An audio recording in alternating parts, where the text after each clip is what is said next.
이 귀한 예배 시간에 이렇게 설교를 할 수 있는 은혜를 받은 것을 하나님께 영광 돌려드립니다. 또 이 귀한 자리를 허락해 주신 담임 목사님과 또 성도님들의 너그러운 사랑에 정말로 감사를 드립니다.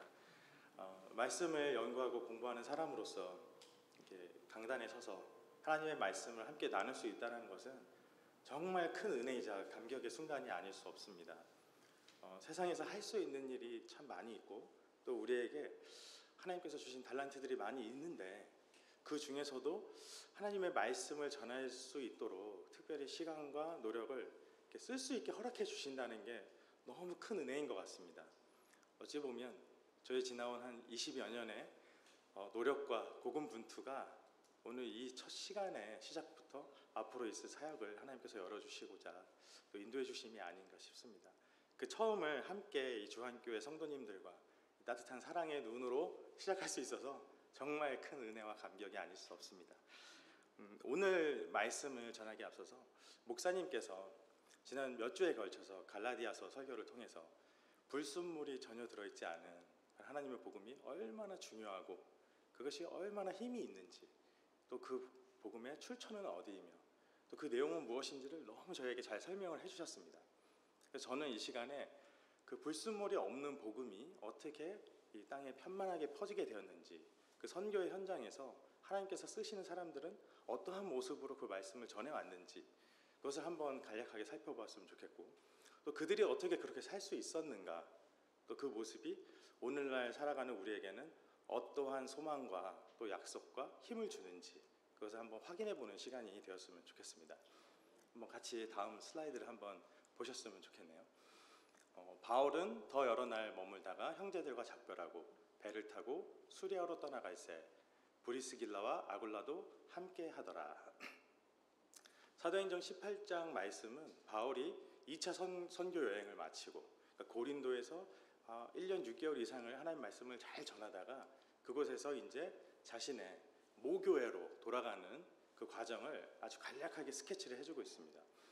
많은 지역의 이름들이 나오기 때문에 좀 복잡스럽고 좀 정리가 잘 안 될 수도 있기 때문에 다음 지도를 한번 같이 보면서 일단 머릿속에 큰 그림을 그려보았으면 좋겠습니다. 바울이 선교여행을 떠났던 그 시기는 로마라고 하는 나라가 이 모든 지역을 다스리고 있었을 때입니다. 로마 제국이 다스렸으니까 가장 큰 도시는 저 이탈리아의 로마가 되겠죠. 그리고 두 번째로 가는 도시는 저 예루살렘 아래쪽에 지도에서 보시면 가장 아래쪽에 알렉산드리아라고 하는 곳이 있습니다. 그것이 이제 이집트인데요. 이집트 북부 지역에 알렉산드리아라고 하는 곳이 있습니다. 옛날에 이제 로마가 서기 전에 그리스라는 국가가 좀 이 지역들을 다스렸는데 우리가 잘 알고 있는 알렉산더라고 하는 대왕이 그 여러 지역들을 정복하고 다니면서 자신들이 정복한 지역 중에서 목이 좋은 데다가 자기의 이름을 기리기 위해서 알렉산드리아라는 도시들을 많이 만들었습니다. 그 중에서도 이 이집트 지역에 있는 알렉산드리아가 상당히 유서가 깊고 또 문학과 지혜가 많이 발달한 그런 도시였습니다. 또 하나 살펴볼 곳이 에베소라고 하는 지역입니다. 아시아라고 성경에서는 부르고 있는 그 지역 가운데 에베소라는 도시가 있는데 오늘날 이제 터키의 서부에 바닷가에 위치한 항구 도시였습니다. 예로부터 사람들이 참 많이 살았어요. 25만 명 이상이 되는 사람들이 그 예수님 태어나기 전부터 살았다고 하는데 오늘날 대한민국에 이제 서울을 빼고 지방 도시들을 가보면 인구가 많이 줄어서 20만이 되는 도시도 큰 도시라고 이렇게 얘기를 하거든요. 근데 이제 예전에 어떻게 보면 2000년 전에 25만 명 정도 내외의 사람들이 항상 거주하는 도시였으니까 에베소도 상당히 큰 도시였죠. 그리고 또 하나 살펴볼 도시가 이제 에베소를 바다로 건너서 가면 고린도라는 도시가 있습니다. 거기는 오늘날 그리스 남부 지역인데요. 그리스가 이제 육지가 있고 바다가 있는데 이 고린도는 서쪽으로는 로마가 있고 또 동쪽으로는 터키가 있고 예루살렘이 있고 이집트가 있습니다. 그 위치가 아주 바다를 두고서 큰 그 육지들을 가운데 두고 있는 그 도시죠. 그래서 중개무역이 좀 발달한 곳이에요. 지중해라고 하는 바다를 통해서 이렇게 무역을 하다 보면 크고 넓은 바다로 가면 파도도 많고 바람도 많이 붑니다. 그렇기 때문에 고린도 지역에 와서 로마 쪽에서 오는 배들이 일단 짐을 내려놓고 고린도가 좀 육지가 좁아요. 그래서 육로로 짐을 옮긴 다음에 고린도 동쪽에 있는 갱그리아라고 하는 항구를 통해서 에베소나 예루살렘이나 알렉산드리아 방향으로 짐을 이동시키는 거예요. 그러면 그 고린도, 에베소, 그레데 섬 있는 쪽에는 이제 육지로 둘러싸인 바다다 보니까 파도도 적고 바람도 적지요. 그러니까 좀 더 안전하게 항해를 할 수 있게 되는 겁니다. 그 과정에서 고린도는 부유함을 많이 누릴 수 있었죠. 또 여러 배에 관련된 사람들이 모이다 보니까 거기에는 아마도 이제 바다를 섬기는 신이 좀 유행했던 것 같아요. 그래서 거기서는 포세이돈 신을 섬기는 그러한 문화가 좀 퍼졌다고 합니다. 오늘 설교에서 배경이 되는 곳은 이 고린도에서 에베소로 옮겨가는 과정을 담고 있습니다. 바울이 고린도에서 1년 6개월 말씀을 전하다가 저기 지도 가장 오른쪽 끝을 보시면 수리아라고 하는 지역이 있어요. 안디옥. 거기가 어떻게 보면 우리 주안교회 같은 곳입니다. 바울이 섬겼던 교회인데 그곳에서 바울이 항상 선교 여행을 떠났던 거예요. 그래서 바울은 고린도에서 사역을 마치고 다시 이 안디옥으로 돌아가려고 성경에서는 가이사랴 항구로 갔다라고 하는데 안디옥에서 조금만 내려가면 예루살렘이 있습니다. 예루살렘으로 들어가는 항구가 가이사랴 항구예요. 그러니까 바울이 어떻게 움직였냐면 고린도에서 자기 고향인 안디옥 그 본 모교회로 가는데 가이사랴 항구를 통해서 예루살렘에 잠깐 들려서 예루살렘에 있는 형제들과 문안 인사를 나눈 다음에 북쪽으로 다시 모교회로 가는 거죠. 그래서 모교회에서 또 인사를 나누고 기도와 힘을 받고 또 선교 여행을 떠나는 겁니다. 지금 오늘 설명드리는 성경 본문의 배경은 바로 이러한 큰 4개의 도시들과 항구들을 배경으로 하고 있습니다. 근데 여기서 한 가지 살펴볼 것은 바울이 고린도로 갈 때는 홀로 갔어요. 터벅터벅 어렵고 지친 마음을 이끌고 갔습니다. 바울이 2차 선교 여행을 떠날 때 에베소라고 하는 그 거대한 도시를 마음에 품고 가고 싶었는데 성령님께서 바울을 그 에베소 위쪽에 있는 드로아로 인도를 하셨습니다. 그곳에서 마게도니아로 향하도록 성령님께서 인도하셔서 바울이 빌립보, 데살로니가를 지나서 말씀을 전했어요. 근데 바울이 강력하게 말씀을 전할 때 유대인들도 바울의 말을 듣고 예수님을 믿게 됐고 이방인들도 믿게 됐는데 하나님의 말씀이 전해지면 어떤 일들이 벌어지냐면 시기 질투하는 사람들이 발생을 합니다. 꼭 어떻게 보면 말씀이 전해지고 그 말씀이 씨앗을 맺고 점점점 자라게 되면 거기에 대한 하나의 반응이 뭐냐면 괴롭히는 사람들이 나타나는 거죠. 방해 세력들이. 그래서 바울이 유대인들의 방해를 받아서 자꾸 옮겨가게 됩니다. 빌립보에서 바울이 예수님을 전하고 그 귀신 들었던 여종을 낫게 했더니 바울이 처하게 된 위치가 어디냐면 빌립보 감옥이 돼버렸네요. 그래서 빌립보 감옥에서 기도하고 하나님을 찬미했더니 어떤 일이 벌어지나요? 빌립보 감옥이 지진이 나면서 감옥이 열리게 되죠. 그 열리게 된 곳에서 바울을 지키던 간수가 또 하나님을 만나게 되죠. 예수님을 만나고 세례를 받게 됩니다. 그런데 또 빌립보에 있는 관원들은 그 바울의 그 놀라운 바울과 함께하는 하나님의 역사를 보고 예수님을 믿는 게 아니라 내가 로마 시민이었던 바울을 자초지종도 묻지 않고 감옥에 가뒀는데 이런 역사가 나는 걸 보니까 바울한테 여기를 떠나달라고 얘기를 해요. 그 복음을 만나게 된 사람들 중에 2가지 반응이 있는데 놀라서 경탄하면서 하나님을 찬양하는 자들도 있고 나에게서 떠나달라고 요청하는 사람들도 있는 걸 보게 됩니다. 그래서 바울은 데살로니가로 또 가죠. 거기서 말씀을 전했더니 유대인들이 괴롭힙니다. 베레아라는 지역으로 갔더니 데살로니가 사람들이 너무 부지런하게 예수님을 반대해서 베레아까지 쫓아서 또 괴롭힙니다. 바울을. 그러니까 바울이 아테네까지 옵니다. 아테네에 도착을 한 바울이 홀로 터벅터벅 걸어왔는데 그곳에서는 우상이 너무 많았어요. 우상을 보고 마음이 격분해서 바울이 가지고 있는 최고의 지력과 언변수를 동원해서 하나님을 변론을 합니다. 근데 그쪽 사람들이 바울의 그 지식과 언변으로 전하는 하나님의 복음을 그렇게 많이 받아들이지는 않았습니다. 그래서 바울이 할 수 없이 아테네에서도 또 하나님이 움직이셔서 고린도까지 이동을 하게 됩니다. 아테네에서 고린도는 차로는 한 40분에서 1시간을 가요. 근데 그때 당시에는 걷거나 낙타 같은 걸 타고 갔을 거예요. 그럼 바울이 가면서 머릿속으로 복잡하고 여러 가지 마음이 들었을 거예요. 왜냐하면 복음을 전하고 갈 때마다 유대인들의 같은 동족들의 박해를 받죠.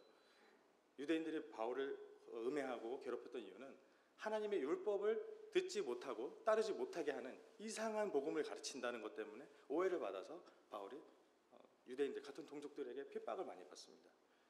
사람이 핍박을 많이 받다 보면 심리적으로 육체적으로 상당히 힘들어집니다. 하나님 안에 서 있는 사람이지만 우리가 육신의 몸을 입었기 때문에 엄청 피곤하고 힘들죠. 근데 고린도에 왔을 때는 내가 그 육신의 몸을 이끌고도 내 열심으로 모든 걸 해봤는데 열매가 맺히지 않으니까 고민하게 되죠. 내가 무엇이 잘못됐는가? 어떻게 해야지 하나님의 말씀을 잘 전할 수 있을까 고민하면서 바울이 고린도로 옵니다. 이 고민의 흔적이 어디에 나와 있냐면 고린도 전서에 나와 있어요. 추후에 바울이 고린도 전서에서 뭐라고 말하냐면 내가 고린도에 올 때 마음이 심히 약하고 떨리고 괴로웠다는 얘기를 해요.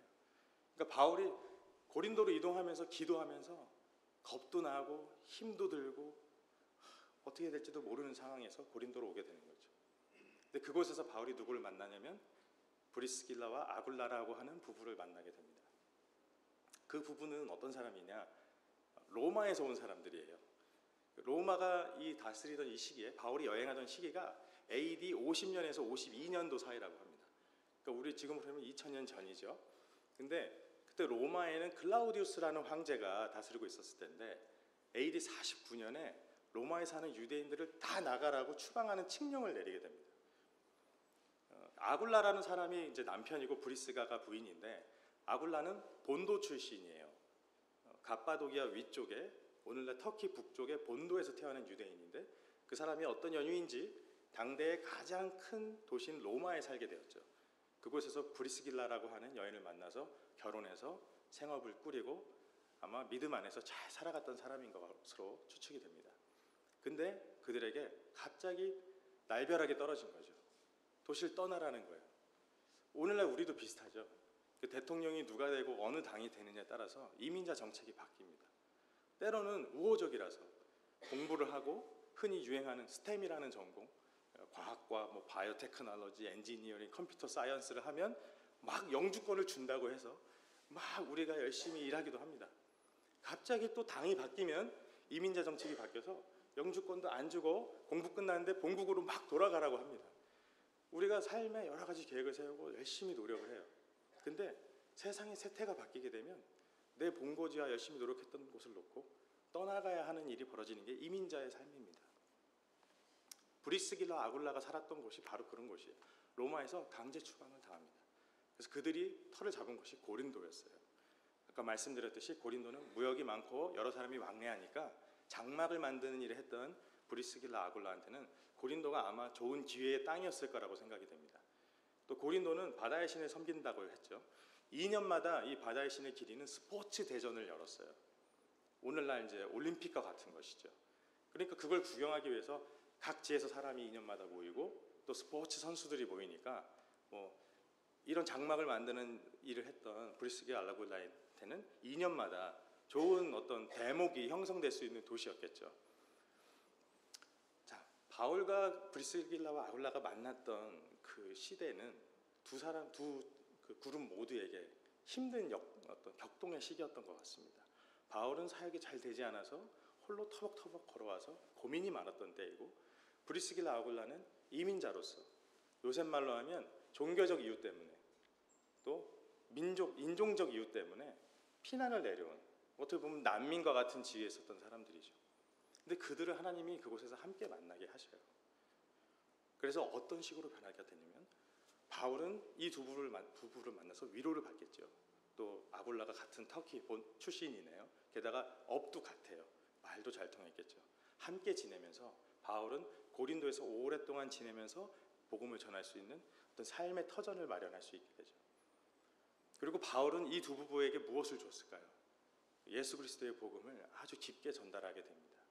이 두 부부에게 예수님이 누구시며 우리가 예수님을 만나면 어떠한 일이 벌어지며 그리고 바울이 만났던 성령 하나님을 같이 전하고 체험할 수 있게 되는 것이죠. 그래서 다음 한번 슬라이드를 한번 봐볼까요? 바울이 이 두 부부에 대해서 나중에 성서에서 편지를 쓰는데 어떻게 되냐? 고린도전서 16장 19절을 보니까 브리스길라와 아굴라와 브리스가와 그 집에 있는 교회가 주 안에서 너에게 문안을 한다 이런 얘기를 해요. 이 편지를 고린도전서를 어디서 썼냐면 에베소 지역에서 썼어요. 바울이 에베소에서 사역을 할 때 오늘 사도행전 18장 18절에서 봤던 것처럼 브리스길라 아굴라 부부가 바울과 함께 에베소로 왔어요. 그곳에서 그들의 집에 교회가 형성이 되는 것이죠. 불과 2년 전, 그러니까 이들이 49년도에 추방을 받아서 고린도에 와서 바울을 만난 게 50년, 51년이라고 한다면 이제 삶의 터전을 버리고 고린도에서 1, 2년 동안 뭔가 해보려고 복작복작 하던 사람들이 예수님을 만났는데 그들이 다시 에베소에 가서 이사를 간다는 건 그때 당시 쉬운 일이 아니에요. 지금도 이사 가는 게 머리가 아프죠. 저희도 7월이면 이사를 하는데 머리가 너무 아프거든요. 근데 이 사람들이 그때 당시에 짐을 싸서 이사하고 새로운 문화와 환경에 적응하는 건 보통 일이 아니죠. 근데 이 고린도에서 바울을 만나서 또 에베소로 떠나요. 하나님의 말씀 듣고 용감해진 거죠. 근데 이분들에게 하나님이 어떤 은혜를 주셨냐면 이분들의 집에 교회를 형성하게 하셨어요. 가정에 교회가 형성된다는 것은 수많은 교인들이 이 집에 거할 수 있게 된다는 것이고 먹고 마실 수 있게 된다는 것이죠. 그러니까 어떻게 보면 이민 와서 나 하나 먹고 살기 힘든 그런 사람들에서 다른 사람들을 품을 수 있는 그러한 리더들로 하나님께서 이들을 성장시키셨다는 걸 볼 수 있죠. 로마서를 보면 뭐라고 되냐? 그들은 내 목숨을 위하여 자기 목까지도 내놓는 사람들이라. 온 교회가 브리스길라와 아굴라에게 감사한다라고 얘기를 하고 있어요. 또 그들의 집에 있는 교회에도 무난하다. 이들이 로마에서 추방당했죠. 우리가 나를 함부로 대한 곳은 다신 뒤도 안 보고 침을 태태태 뱉고 내가 저긴 다시 안 가 이러잖아요. 브리스기와 아굴라는 나중에 에베소에서 교회 사역을 했지만 다시 로마로 또 돌아갑니다. 그곳에서 또 어떤 일이 있냐? 그들의 집에 또 로마의 교회가 형성이 돼요. 그러니까 이들은 나를 버렸던 그 지역에 다시 돌아가는 것을 굴하지 않는 사람들로 성장을 하게 됩니다. 그리고 주님의 사역을 하는 동료를 위해서 목숨까지도 걸고 하나님의 일을 할 수 있는 용기 있는 사람들이 돼요. 어떻게 변했냐고요? 이민자이자 쫓겨난 사람이자 누가 봐도 불쌍한 사람들에서 다른 사람들을 품을 수 있는 큰 나무 같은 사람들이 됐어요. 하나님의 사람들이 주님께서 역사하셔서 만나게 되면 이러한 성장과 발전이 있는 것을 저는 보게 됩니다. 두 사람이 만나게 됐던 그 배경을 한 번만 다시 짚어보겠습니다. 바울은 에베소를 가고 싶었어요. 근데 하나님이 돌리십니다. 바로 에베소로 와서 그 에베소에서 바울이 혼자 사역하는 것이 아니라 하나님은 왜 이렇게 돌면서 바울을 힘들게 하고 고린도까지 오게 했을까요? 하나님은 로마에서 추방당해서 고린도에 온 브리스길라 아굴라 부부를 만나게 하시려고 바울을 이렇게 돌리셔서 그곳에서 함께 협력해서 성장하고 믿음의 용사가 된 두 부부와 함께 에베소로 하나님이 가게 하십니다. 그래서 에베소에서 하나님이 또 준비하신 일들을 이루어 가시지요. 오늘 사랑하는 성도님 중에서 이 땅에서 열심히 공부하시고 비즈니스 하시고 아마 계획을 가지신 분들이 있을 겁니다. 근데 내가 품은 계획이 너무나도 완전해 보이고 이게 너무나도 대음직한 일인데 잘 되지 않을 때가 있는 것을 보시게 됩니다. 그때 낙담하지 않으셨으면 좋겠습니다.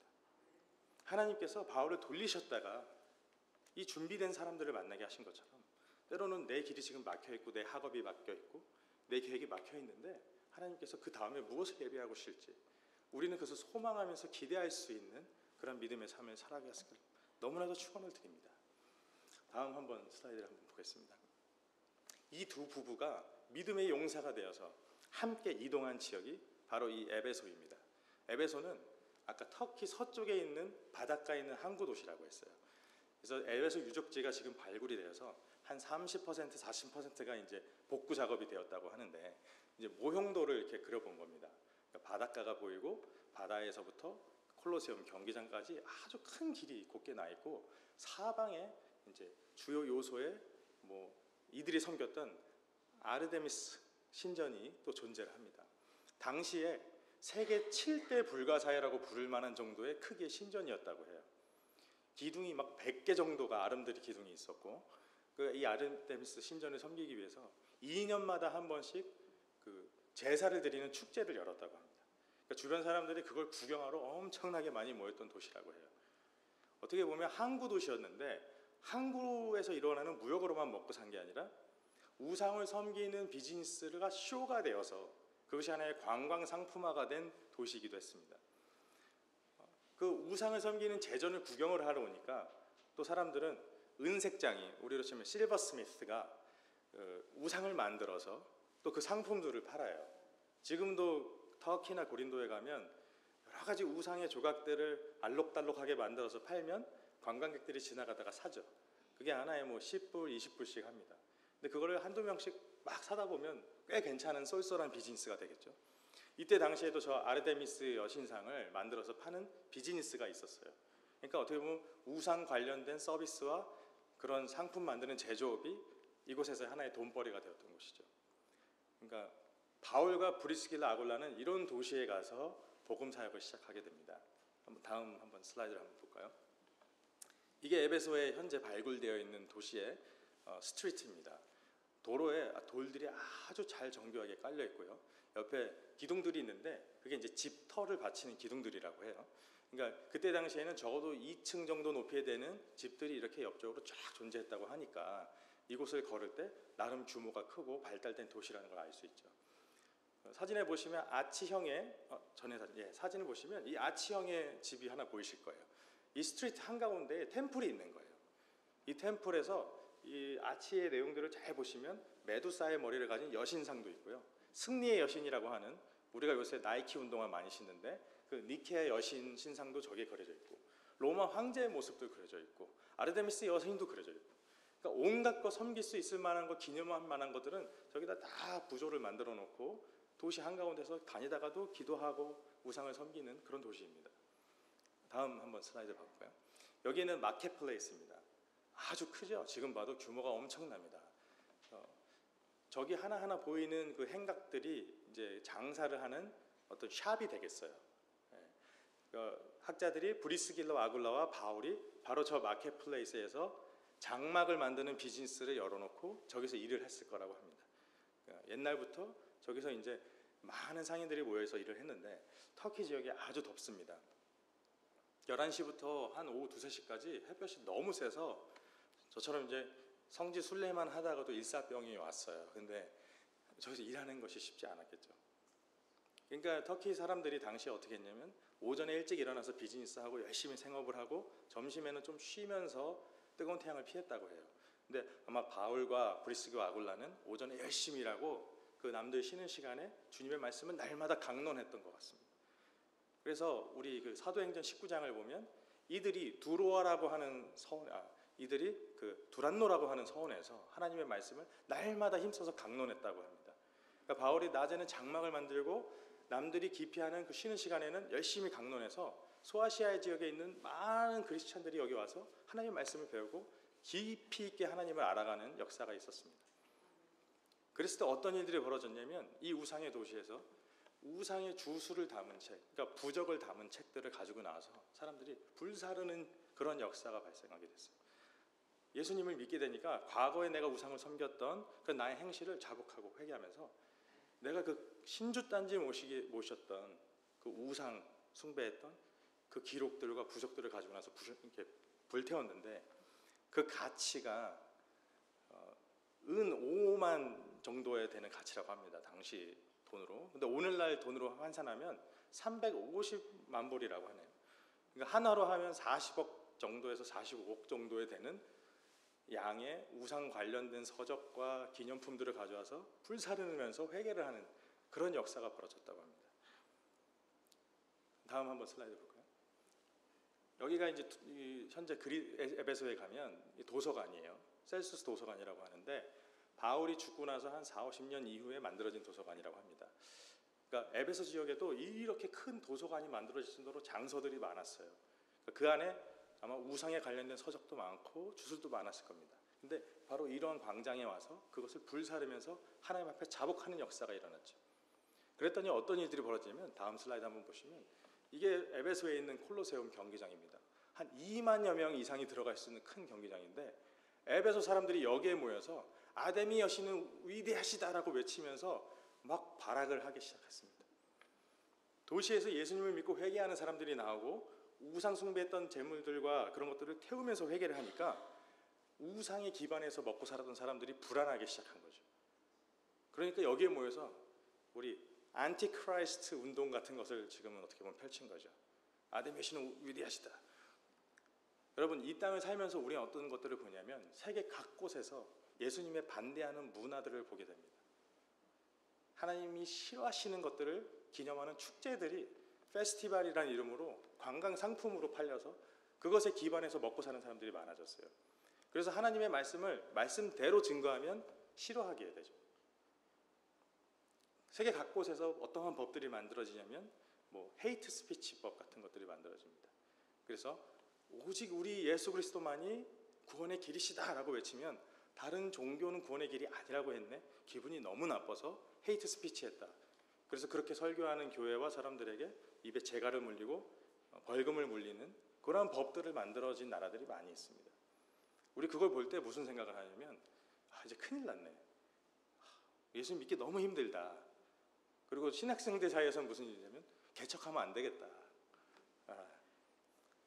안전한 지역으로 가야지. 근데 저는 그렇게 생각하지 않습니다. 오히려 이 예수님에 반하는 문화들이 약동하는 것은 하나님의 말씀이 일하고 계시고 변화가 일어나니까 그들이 두려워 떨기 때문에 발악하는 걸로 보입니다. 우리가 무역을 하다 보면 이렇게 어려운 나라들에 진출을 하잖아요. 그러면 처음에는 한국 기업들이 나가서 비즈니스를 하면 아무런 방해가 없습니다. 너무 잘 돼요. 근데 우리 비즈니스 양이 늘어나고 무역이 증가하게 되면 무슨 일이 벌어지냐면 그 나라 사람들이 뭔가 비즈니스가 되는 걸 눈치채기 시작해요. 그러니까 각종 규제를 만듭니다. 그래서 우리 비즈니스가 못하게 만들어요. 그래서 제가 이게 하나님 말씀 공부하기 전에는 이게 FTA 협상을 하고 법을 만들어서 다른 나라랑 이게 무역에 관련된 분쟁을 중재하고 하는 정책을 만드는 일을 했었는데 항상 똑같습니다. 우리 기업이 나가서 처음에 비즈니스를 하면 너무 잘 돼요. 규모가 커지면 그 나라에서 각종 인허가를 만들고요. 페이퍼를 계속 바꿔가면서 힘들게 합니다. 그리고 우리가 어딜 가냐면 공무원들을 찾아가서 도와주세요 하면 국가 간의 협상이 벌어지고 그래서 그 문제를 해결하도록 하죠. 우리는 어떨까요? 예수님을 믿는 사람들이 일을 하다 보면 하나님의 말씀이 퍼지게 됩니다. 그러면 그곳에서 문제가 발생하면 우리는 어디로 가나요? 우리는 하나님께 의탁드리죠. 하나님께 신원하면 하나님의 방식으로 하나님이 풀어내시게 됩니다. 다음 한번 말씀을 한번 볼까요? 바울과 이 브리스기와 아굴라가 에베소에 가서 말씀을 전할 때 바울은 에베소에 처음 도착하자마자 한 일이 회당을 돌아다니면서 하나님 말씀을 전한 거예요. 드디어 자기가 가고 싶은 그 에베소에 도착해서 하나님 말씀을 전하는데 에베소 사람들이 뭐라 그러냐면 여기에 더 오래 있어 주세요. 우리 말씀을 듣고 싶어요 라고 말을 해요. 내가 그렇게 하나님의 말씀을 전하고 싶었던 이 난공불락의 우상 도시에 가서 말씀을 전했는데 첫 반응이 너무 좋아요. 여기 더 오래 있어 주시고 함께 해 주세요. 근데 바울이 뭐라 그러냐면 하나님의 뜻이면 너희에게 돌아오리라 라고 말을 합니다. 그러니까 바울은 알고 있는 거예요. 우리의 내 힘으로 하는 것이 아니고 하나님께서 허락해 주시고 하나님께서 인도해 주시는 그 뜻에 부합해야 이 모든 하나님의 일들이 이루어진다는 것을 알고 있습니다. 사실 바울이 선교 여행을 떠날 수 있었던 것도 바울 스스로의 계획은 아니었어요. 사도행전 13장을 보면 이 안디옥 교회에서 기도를 열심히 금식 기도를 하는데 성령님께서 바나바와 바울을 찍어서 내가 이들에게 시킬 일이 있다. 선교 여행을 떠나게 하리라라는 말씀을 전해주게 되고 온 교회가 같이 금식 기도를 하면서 그 성령님의 말씀을 받게 됩니다. 그래서 떠나기 시작한 게 이 바울의 선교 여행이에요. 그리고 바울이 에베소 가고 싶었는데 성령님께서 막으시니까 도로아 통해서 마게도냐로 가죠. 바울은 이 모든 일의 과정에서 하나님이 함께 하시지 않는다면 아무것도 되지 않는다는 것을 몸소 체험했던 사람입니다. 그렇기 때문에 물론 브리스기와 아굴라 같은 충성된 사람을 하나님이 함께 붙여주시지만 성령님께서 함께 하시고 하나님의 뜻이 아니면 되는 일이 없습니다. 근데 하나님 손에 들려 있으면 우리가 안 될 곳에서도 될 일이 이루어지게 돼 있죠. 한번 다음 말씀을 한번 봐볼까요? 사도행전 18장 10절입니다. 바울이 고린도에 왔을 때 아까 그랬죠. 되는 일이 없고 말씀이 안 전해져서 힘들게 왔습니다. 브리스길라 아굴라를 만나서 하나님의 말씀을 전하기 시작하는데 또 유대인들이 바울을 음해하는 일들을 많이 하기 시작해요. 근데 하나님께서 뭐라고 말씀하시냐면 내가 너와 함께 있으며 내가 너를 지켜주리니 아무도 너를 대적해서 해롭게 할 자가 없다. 이 성읍 중에 내 백성이 많음이라 라고 말씀을 하십니다. 저는 이 말씀을 보면서 하나님께서 하나님의 택한 백성을 하나님의 사람을 통해서 구원하시는 일을 하시는데 우리들을 써주실 거라고 저는 믿습니다. 다른 약속에 기반해서 내가 너와 함께 할게. 왜냐하면 내가 이런 힘이 있으니까. 내가 너와 함께 할게. 내가 너를 사랑하니까. 그런 말씀도 너무 좋습니다. 근데 내 백성이 너무 많기 때문에 내가 너와 함께하고 모든 사람이 너를 해할 수 없어. 왜냐하면 하나님께서 태초에 계획하신 일들을 이루시는 하나님이시거든요. 그 위대하신 하나님의 계획에 기반하여서 우리와 함께 하신다고 하는 겁니다. 그러니까 하나님께서 이루시는 뜻은 반드시 이루어지죠. 우리가 하나님의 도구가 되면 그 뜻에 사용되어지는 도구가 되는 것이죠. 하나님의 손에 들렸기 때문에 하나님과 함께하는 겁니다. 그럼 하나님의 뜻은 이루어지기 때문에 하나님 손에서 우리가 내려놓아지지가 않아요. 그러므로 하나님과 영원토록 함께하는 우리가 되는 것입니다. 두렵지가 않는 것이죠. 마태복음 28장 20절을 보면 부활하신 하나님께서 그 하나님을 목도한 사람들에게 이런 말씀을 하십니다. 너희가 모든 족속으로 제자를 삼아 아버지와 아들과 성령의 이름으로 세례를 베풀어라. 내가 세상 끝날까지 너희와 함께하리라. 우리는 지금 이 자리에 모여서 오늘도 선교를 위해서 기도하고 매일 살면서 우리의 삶을 통해서 주변 사람들에게 예수님을 전하고 있습니다. 우리가 이 하나님의 대명령을 수행하고 있죠. 하나님의 계획에 들려있는 도구들입니다. 그 약속은 오늘날도 유효합니다. 내가 너희와 항상 함께하리라. 그 약속은 오늘날도 유용한 하나님의 약속이십니다. 그래서 아마 우리가 살아가는 이 땅도 에베소 못지 않죠. 힘든 일들이 있습니다. 많은 변화가 있습니다. 우리가 계획했던 것이 무너지기도 합니다. 그러나 우리는 주 안에서 브리스길과 아굴라처럼 바울처럼 함께 있습니다. 그리고 주님이 함께 계십니다. 그렇기 때문에 두려워할 것이 너무나도 없습니다. 다음은 한번 같이 또 슬라이드를 한번 보실까요? 주님 앞에 들리는 우리가 오늘날 살아갈 때 어떤 모습으로 살아가게 될까요? 저는 그 한 사례를 이 아볼로라고 하는 사람의 사례를 통해서 발견합니다. 아까 우리가 봤던 로마 제국의 거대한 도시 알렉산드리아 출신의 아폴로라고 하는 사람이 있었어요. 근데 그 사람은 성경에서 뭐라고 말하냐면 언변이 아주 좋고 성경에 능통한 사람이라고 합니다. 알렉산드리아는 당시에 세계에서 가장 큰 도서관이 있었던 곳이에요. 도서관이 있다는 얘기는 온갖 지식이 거기에 다 모여 있다는 것이죠.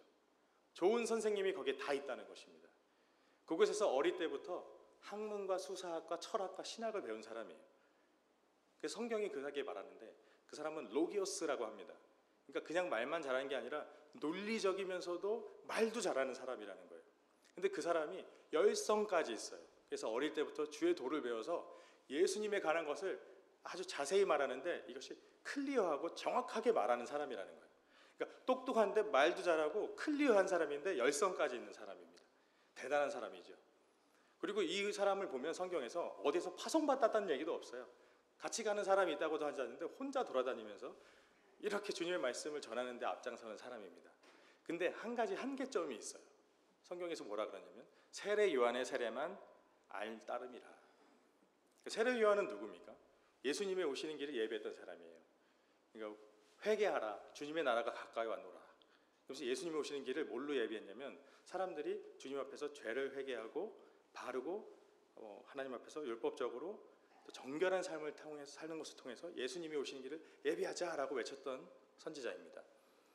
근데 이 세례 요한이 예수님께서 그리스도라는 것은 알았어요. 왜냐하면 세례 요한이 세례 사역을 할 때 예수님이 오셨는데 그 세례 요한에게 예수님께서 세례를 받으실 때 성령이 비둘기처럼 예수님 위에 임하시니까 세례 요한에게 하나님께서 나의 성령이 임하는 그 자가 바로 하나님의 아들이고 메시아이고 그리스도라는 것을 세례 요한에게 알려주셨죠. 그러니까 세례 요한이 예수님이 그리스도라는 것까지는 깨닫고 그러나 순교를 당하셨죠. 근데 예수님의 사역은 어떤 것이었냐면 물과 성령으로 세례를 주는 사역이셨죠. 예수님은 우리 죄를 대신해서 십자가에 죽으시고 부활하시고 또 우리에게 성령을 약속하셨던 예수님입니다. 다음 한번 슬라이드를 볼까요? 예수님께서 부활하신 다음에 제자들에게 말씀하십니다. 내가 다른 보혜사를 너에게 주사 영원토록 너희와 함께 있도록 하겠다. 내가 주는 성령은 진리의 영이라. 나의 것을 가지고 너에게 알리겠습니다. 그리고 그것을 통해서 예수님의 영광을 나타내리라. 그러니까 성령을 받은 사람은 예수 그리스도의 말씀을 믿고 이해할 수 있는 능력이 생깁니다. 아볼로라고 하는 사람은 많이 배운 사람이지만 우리가 예수 그리스도가 나의 죄를 대신해서 죽고 부활하시고 우리가 그 예수를 믿음으로써 예수님과 연합되어지고 나의 옛사람은 죽고 이제는 내 육신이 아니라 예수 가운데서 새 사람이 되어서 성령님과 함께 동거하면서 살아가는 그 연합의 삶은 모르는 사람이었어요. 근데 그 사람을 누가 일깨워주냐면 브리스길라와 아굴라가 그를 데려다가 더욱 자세히 이 말씀을 풀어서 가르쳐준다고 합니다. 브리스길라 아굴라는 공부를 많이 한 사람은 아니었어요. 장막을 만드는 업을 가진 사람이었죠. 근데 그가 성령님이 함께 하시고 예수님의 그 불순물이 전혀 없는 복음을 깨닫고 알게 된 브리스가 아굴라는 공부를 많이 한 유식한 청년인 아폴로에게 예수님이 누구신지, 성령님이 함께 하시는 게 뭔지를 더 자세하게 알려줄 수 있는 분들이 되어 있었던 거예요. 어떻게 알려주셨냐? 사람들 다 많은 데서 강론했더니 야 틀렸어, 일로 와봐, 틀렸어, 이렇게 하신 게 아니라 데려다가라고 나와 있는데 이 헬라어를 보니까 파라람바노라는 말이 써 있어요. 람바노가 테이크, 취하다인데 파라람바노, 그들에게 조용히 데리고 가서 식객으로 삼았다. 그러니까 내 집안에 식사 초대하는 손님으로 삼아서 데려갔어요. 그래서 아폴로를 집에 데려갔는데 유대인들이 누군가를 집에 식사 초대한다는 것은 예수님이 보여주셨던 것처럼 아마 발을 씻겨줬을 거라고 생각합니다. 그리고 그에게 맛있는 음식을 주면서 환대를 했을 거라고 생각해요.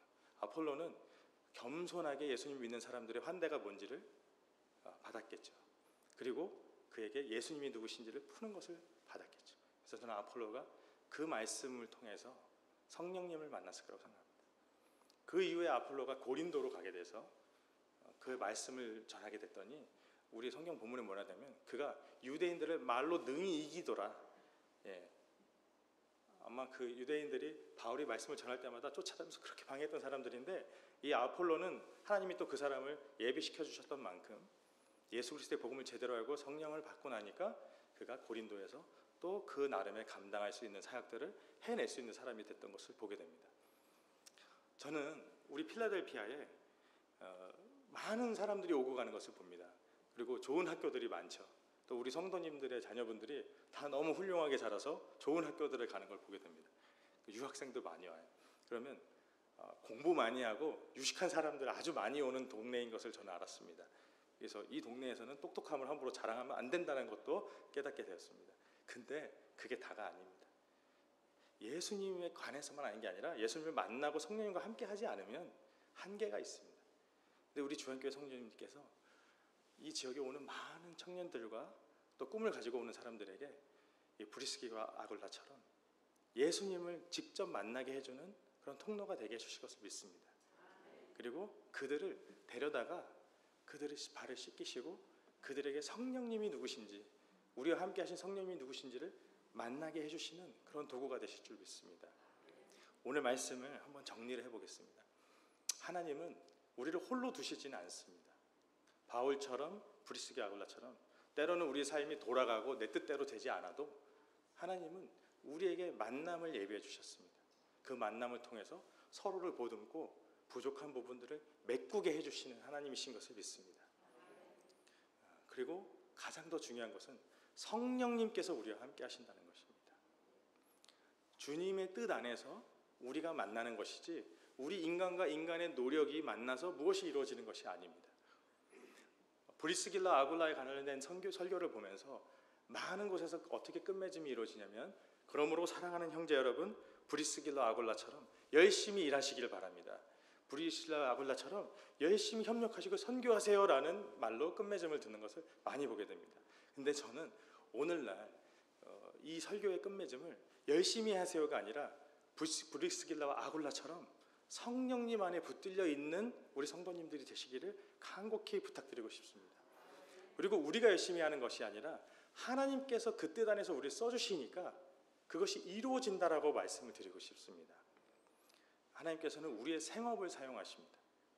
브리스길라 아굴라가 예수님을 만나고 바울을 만났을 때 뭐 하고 있었던 일을 다 내려놓고 갑자기 다른 것으로 하나님이 쓰신 게 아니에요. 그들이 하고 있었던 그 업을 그대로 사용하십니다. 장막을 만들던 일에서 그 장막을 만들던 일의 목적과 방법과 수단이 바뀌는 것이죠. 오늘날 우리가 하고 있는 여러분들이 살아오셨던 그 모든 삶의 흔적, 전문성, 또 공부하시고 새롭게 뜻을 만드시는 우리 청년 여러분들은 여러분이 여태까지 공부하시고 고군분투하셨던 그 학문과 직업과 전문성, 그 안에서 하나님께서 여러분들이 왜 그것을 해야 되는지, 앞으로 무엇을 위해서 해야 되는지, 나는 어떻게 할 것인지를 하나님의 방법에 맞는 사람으로 바꾸어 주실 거라고 믿고 확신을 합니다. 그렇기 때문에 매일의 삶을 즐겁고 기쁘고 소망되게 살 수 있을 거라고 믿습니다. 왜냐하면 우리의 삶 속에 하나님이 들어오셔서 우리를 잡고 써주시거든요. 그리고 우리에게 약속을 하셨거든요. 내가 너희와 함께 하리라라고 약속을 하셨거든요. 그러므로 우리는 이 성경에 있었던 고린도에서, 에베소에서, 그 외에 다른 모든 지역에서 있었던 그 수많은 복음의 능력과 역사를 이 필라델피아에서도 보게 될 것이라고 믿습니다. 예수님의 이름으로 축복합니다. 매일의 일상 속에서 주님과 함께 동행하시고 그곳에서 기쁘게 하나님께서 키워가시는 놀라운 성장과 하나님이 이끌어가시는 인도하심을 누리는 그런 삶을 사실 수 있기를 간절히 소망합니다. 우리 함께 기도하시겠습니다.